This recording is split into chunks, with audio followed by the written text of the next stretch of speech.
नमस्कार दोस्तों, आपका हमारे YouTube चैनल में स्वागत है।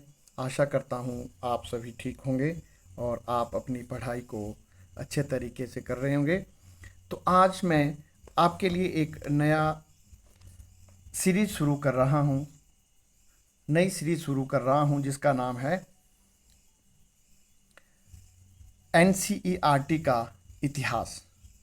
मतलब NCERT की किताबों से हम इतिहास को पढ़ेंगे, जिससे हम सिर्फ मुख्य मुख्य बिंदु पर चर्चा करेंगे ताकि हमें ज़्यादा लंबा ना पढ़ना पड़े और हम सीधे बुलेट पॉइंट पर आएंगे। तो सबसे पहले है, नर्मदा नदी पर कहा गया है कि आरंभ से लगभग आज से कई लाख वर्ष पूर्व से मनुष्य यहाँ रहता आ रहा है। तो ये जो आरंभिक मानव था, या जिसे हम आदि मानव कहते हैं, ये कुशल संग्राहक और आखेटक हुआ करते थे। कुशल संग्राहक से हमारा अभिप्राय है कि ये जंगलों से मिलने वाली विभिन्न प्रकार की चीज़ों को एकत्र करते थे और उससे अपना जीवन यापन करते थे। और आखेटक से अभिप्राय होता है शिकार करना, जंगली जानवरों का शिकार करके ये अपना जीवन यापन किया करते थे।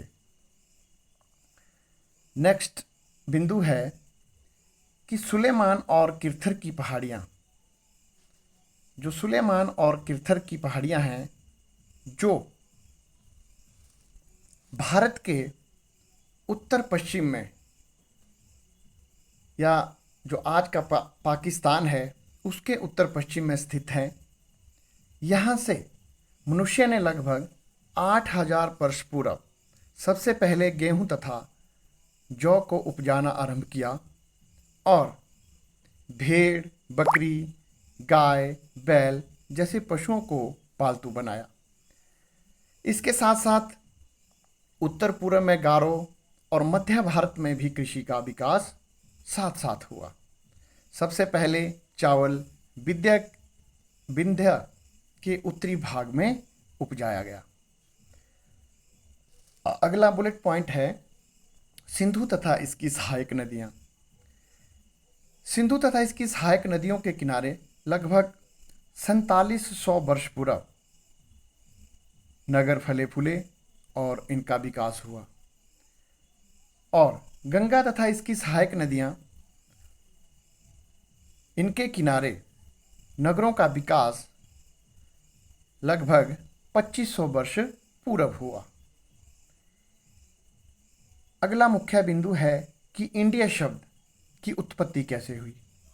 इंडिया शब्द इंडस से निकला है, संस्कृत में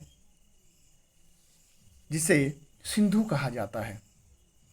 2500 वर्ष पूर्व यहाँ से ईरानी और यूनानियों ने, जब इन्होंने भारत की तरफ अपना रुख किया था, तो ये सिंधु को हिंदोस अथवा इंदोस कहकर पुकारते थे तथा इस सिंधु नदी से पूर्व में स्थित जो भूमि का भाग था उसे इंडिया कहा जाता था और यह कालांतर में चलकर इंडिया बन गया।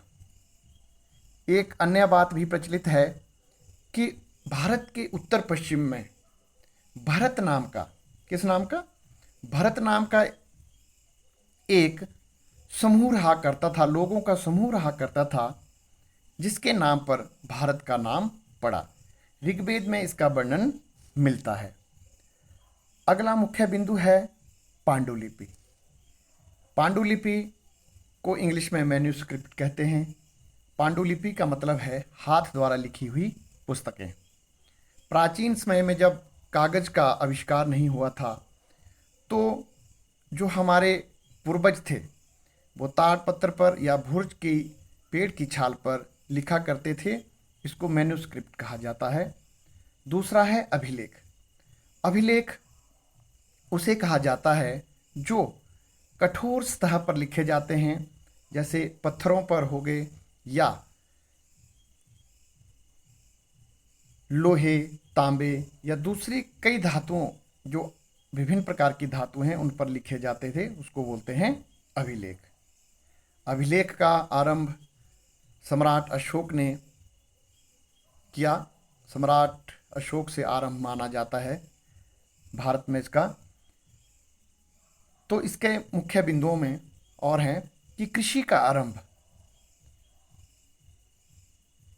लगभग 8000 वर्ष पूर्व से शुरू हुआ और सिंधु सभ्यता के जो प्रथम नगर विकसित हुए आज से 4700 वर्ष पूर्व विकसित हुए। गंगा घाटी के नगर और जो मगध साम्राज्य था उसका विकास 2500 वर्ष पूर्व हुआ और आज जिसे हम वर्तमान में पढ़ते हैं वो आज से लगभग 2000 वर्ष पूर्व से शुरू हुआ है।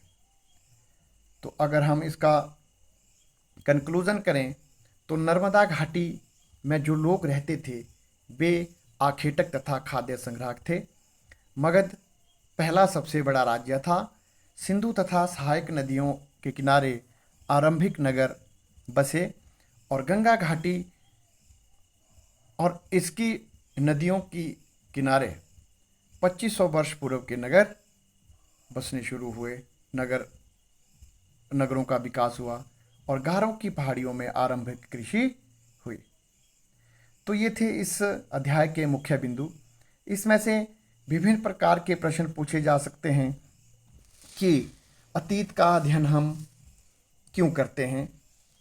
तो अतीत का अध्ययन हम इसीलिए करते हैं कि प्राचीन समय में लोग क्या खाते थे, लोग क्या पहनते थे, लोग किस तरह के घरों में रहते थे, किस तरह के औजारों का इस्तेमाल करते थे और जैसे सबसे पहले गेहूं तथा जौ की फसलें कहाँ उपजाई गई, सुलेमान तथा किरथर की पहाड़ियों में। ठीक है। इंडस किस भाषा का शब्द है?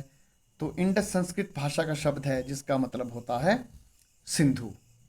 भारत नामक जनसमूह का उल्लेख किसमें मिलता है? ऋग्वेद में। तो इस प्रकार बहुत सारे प्रश्न हैं जो छोटे छोटे प्रश्न हमारी बड़ी कामयाबी को उपलब्ध करने में हमारी सहायता कर सकते हैं। और आपको यह इनिशिएटिव पसंद आया होगा तो अवश्य ही शेयर करें, लाइक करें और चैनल को सब्सक्राइब करें ताकि हम आपके लिए आगे भी इस प्रकार की छोटी लेकिन बड़े प्रभाव वाली वीडियो बनाते रहें। धन्यवाद।